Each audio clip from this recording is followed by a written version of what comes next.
nga def ci yaayam. ok Mame Mbaye Niang il est presque. amul lenn loo xamante ni convocation la bu taxu ci quand même. te Mame Mbaye Niang dossier boo xamante déggoo benn dossier Mame Mbaye Niang déggoo benn dossier Mame Mbaye Niang donc loolu Mame Mbaye Niang il est marocain. ah kon pourquoi ñu leen di taxer que la majeure partie des affairistes vous avez fui. C'est normal. Ils nous ont diabolisés lorsqu'ils étaient dans l'opposition et ils ont dans le pouvoir comme ils n'ont aucun programme à présenter au Sénégal, ils n'ont réussi dans aucun projet.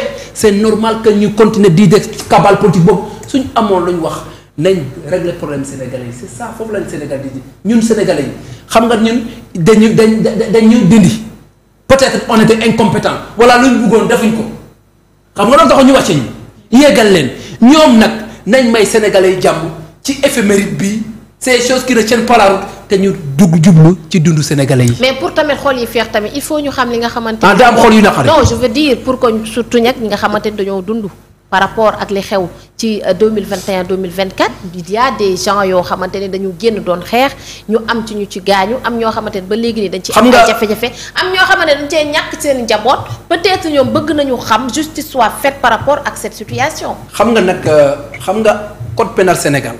daa am lu mu wax. avant tout d'abord bala may dugg ci article 70. du code pénal sénégalais dama ne saa boo defee une manifestation pacifique. def déposer demande.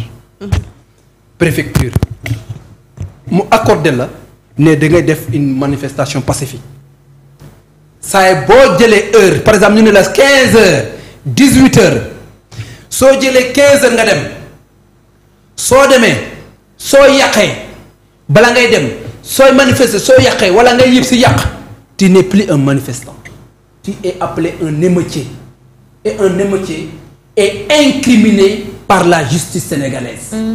Et yu ñu fi gis on a vu ici des attentats attenté nañ bisi Yaraax taal ko ñaari xale bee ci attenté nañ université taal ko loolu nag xam nga code pénal Sénégal moo ko incriminé nee na article 72.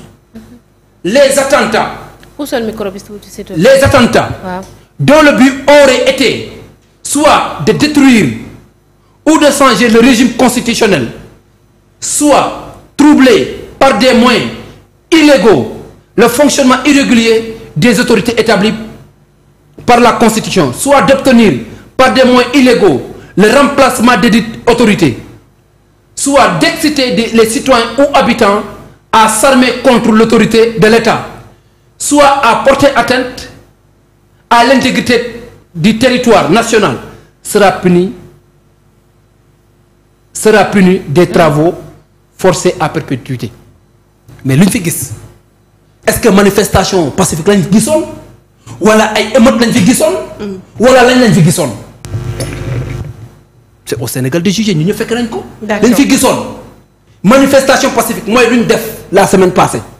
oui d'accord. jógee Gédo ñëw Liberté 5 def suñu déclaration ñibbi ñu wax ñëpp mu leer bu fi kenn taal pneu bu fi kenn jël alal jàmbur bu fi kenn def tous nañ dox contester li nga xam ne mooy li nga xam ne dañ koy contester dañ koy ñaawlu.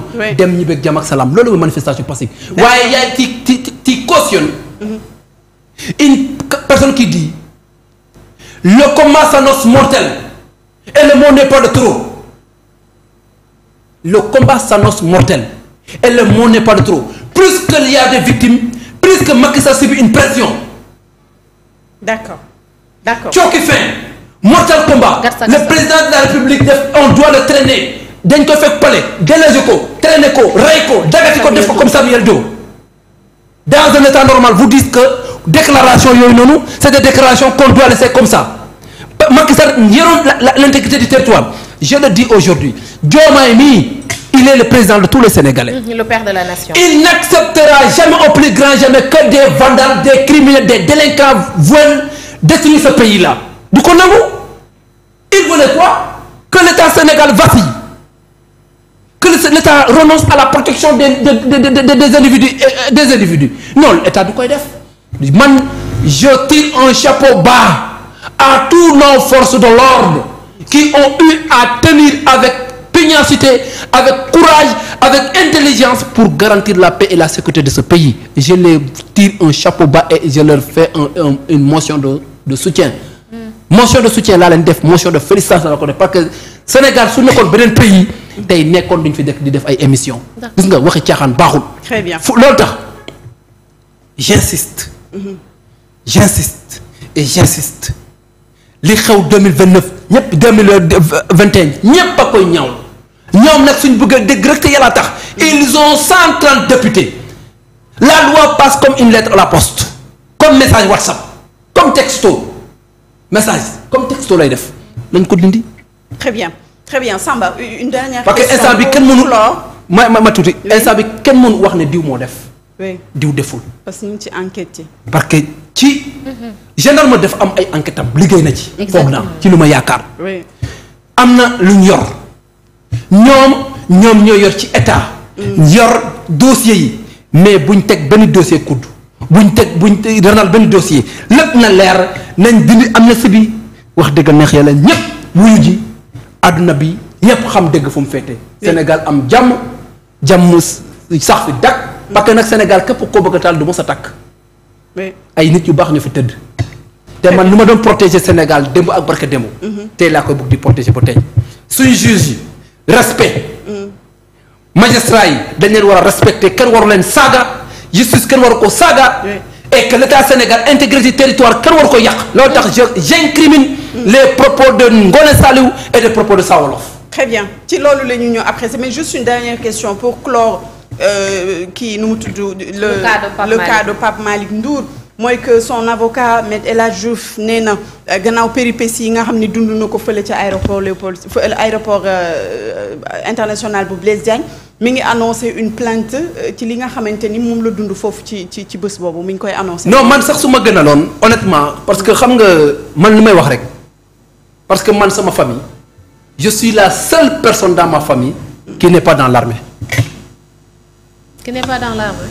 sama famille yëpp ci armée lañ nekk du ay neveu du ay mag ñëpp ils sont dans l'armée. je suis la seule le singleton. nga xam ne maa fi nekk di tëf yëngal rek ci ay di politique ak yu kër xamul donc man police ak gendarmerie ak force de l'ordre d'une manière générale. et de sécurité man dama leen ñeewental dama leen yërëm dama am ci ñoom. reconnaissance parce que tey su ma amee droit mën a toog nelaw sama kër ba yandoor suñ fi amu doon du ma nelaw dina uti gardien wala dina ut kalachnikov teg ko sama kanam saa ma déggee lu mu xamul ma génn parce que police des frontières ils garantissent les gens l'entrée ils protègent nos frontières l'armée protège les renseignements protège nos frontières protège le pays. La gendarmerie et la police idem. Eux tous ils assurent l'intégrité du territoire et ils assurent la paix et la sécurité de ce pays. Ils maintiennent l'ordre.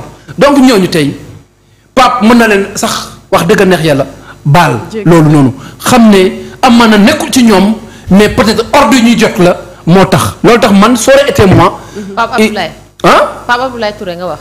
non Pape Malick. Ah d'accord. Pape Malick dama ne ce qui s'est passé à l'aéroport. ce qui s'est passé.